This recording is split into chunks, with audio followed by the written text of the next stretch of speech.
একবার 4টি ঘোড়া দলবদ্ধভাবে বসবাস করতো, তারা একসাথে খেলাধুলা করতো, খুব আনন্দ ফুর্তি করতো। কিন্তু একটি সিংহের নজর পড়লো ওই 4টি ঘোড়ার ওপর। সিংহটি ভাবলো এই 4টি ঘোড়া যদি দলবদ্ধভাবে থাকে তাহলে তার পক্ষে কখনোই তাদেরকে খাওয়া সম্ভব হবে না, কিন্তু তাকে তো খেতেই হবে। সে তখন কী করলো, একটি পশুকে দিয়ে সে 3য় নম্বর ঘোড়াটির কাছে বলে পাঠালো যে 1ম নম্বর ঘোড়া তার নামে খুব বদনাম করেছে, খুব সমালোচনা করেছে। সে বলেছে সে একদমই ভালো না, সে সকলের সাথে মিলেমিশে থাকতে পারে না, হ্যানা ত্যানা অনেক কথা বলে তার নামে বদনাম করে পাঠালো। 3য় নম্বর ঘোড়াটা তার কথা বিশ্বাস করে নিল এবং 1ম নম্বর ঘোড়ার ওপর আক্রমণ করলো। এবার 2য় নম্বর ঘোড়াটা তখন কী করলো, তাদের দল থেকে সে বেরিয়ে গেল।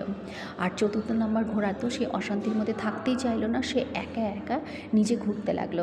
এবার যখন তাদের দলছুট হয়ে গেল, প্রত্যেকে দলছুট হয়ে গেল, সে সিংহটা খুব সহজেই এক এক করে সব ঘোড়াকে খেয়ে ফেললো।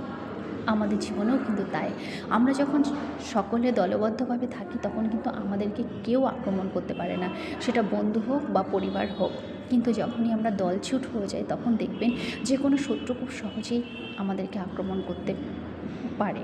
তাই কেউ আমার নাম কি সমালোচনা করলো বা কী বললো সে কথায় আমরা যদি কান দিই তাহলে কিন্তু আখেরে আমাদেরই ক্ষতি। তাই এই গল্প থেকে দুটো কথা উঠে আসলো। একটা হচ্ছে কারোর কথায় কখনো বিশ্বাস করা উচিত নয়, যে কেউ সমালোচনা করলে সেটা খতিয়ে দেখা উচিত। আর একটা কথা হচ্ছে আমাদের সব সময় দলবদ্ধভাবে থাকতে হবে, তাহলে কেউ আমাদেরকে পরাজিত করতে পারবে না।